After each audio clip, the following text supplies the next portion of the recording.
right, guys. So, pretty breaking news in the National Football League, and I think this is probably gonna be the news that just kind of, kicks off free agency a little bit.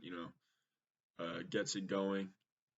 J.J. Watt today signed with the Arizona Cardinals, a move that not a lot of people saw coming. I know I didn't see it coming, but yeah, there's a pretty good move for both sides. I think JJ got a lot of money, and the Arizona Cardinals team him up with Chandler Jones, who I think is a really like underrated edge rusher, one of the best in the league.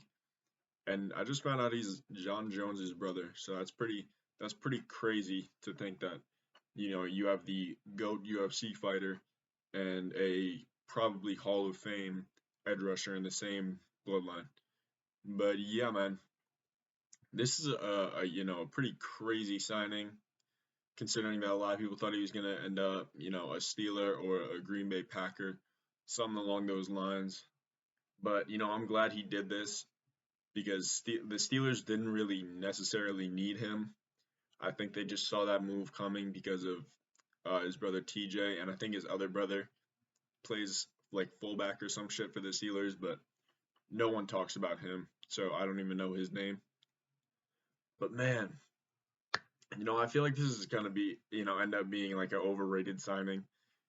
JJ is always hurt constantly, and he's really just not what he used to be. So, you know, people are gonna look too deep into this, I think, and make it seem like the Cardinals are a huge contender, huge favorite. And I think most of that really relies on how Kyler is able to develop his game this year.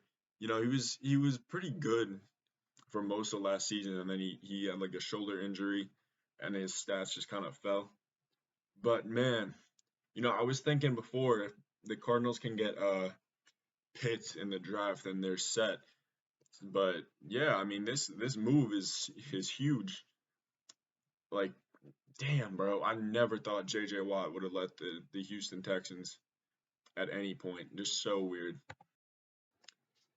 And people are gonna see this as like a good for JJ type of thing. But I never really understand why we, praise players who were like able to get out of a situation. Bro, you signed the contract. You made the deal with the devil, okay? You wanted to get paid, so you stayed in Houston knowing damn well they weren't going to contend. I mean, maybe you were under the impression that they would contend before they traded away, DeAndre Hopkins for a second rounder. Still, in my opinion, one of the worst transactions I've ever been alive for in professional sports. But that's a little off topic. He is joining D Hop now in Arizona. And I think they're going to be a really fun team to watch next year.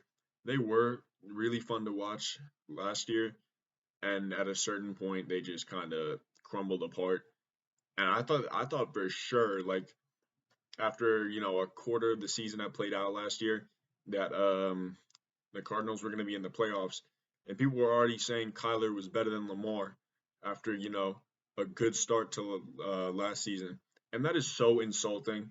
That is so insulting considering how dominant Lamar was in just the season before his MVP season.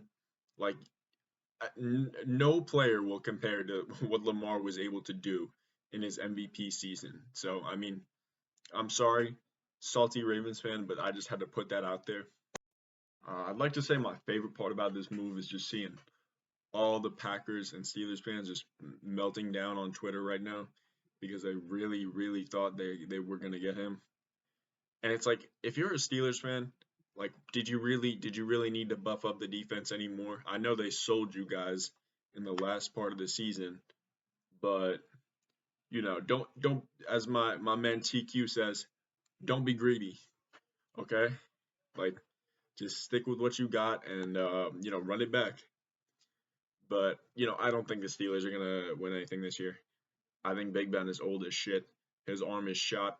They're they are not moving the ball downfield. Their run game is terrible. So I don't know what is gonna be good with the Steelers next year. I just think that they're gonna regress a little bit, and that's okay, man. So look at the Browns. They've been regressing for like 20 years, and now they're on the come up. So it's good to see. Rest in piss, Steelers. Fuck anyone who ever wore black and yellow. But yeah, man, this move gives the Cardinals defense a really nice buff up because they're kind of washed in every other aspect other than edge position. They had Campbell for a minute, like a minute ago. That motherfucker has been long gone. But Pat Pete, not the player he used to be. They let Honey Badger go a couple years ago, and it's like, damn, who do they really have? They drafted Isaiah Simmons. He's been okay. I know he's sold him a couple games, but I mean, you know, hopefully he can progress into what we thought he was gonna be, which is like this fucking crazy. I know there's like one every probably 3 or 4 years in the draft where they think this man can play at every position on defense when that's simply just not the case. We saw with Jabril Peppers, who has made himself into a solid defensive back, but I just don't see Isaiah Simmons playing middle linebacker and safety, consistently, even though he's done it in Cardinals games. So, I think they're just gonna try and get him into the scheme better. Just put him at one place and keep him there, because it really just fucks up everyone else's chemistry when you just bounce him around in all these different schemes. I think my final grade for this transaction is gonna be like anywhere from like a B minus to maybe a B plus, probably a B, just because I don't think that JJ is gonna have that same on the field impact that we've seen from him.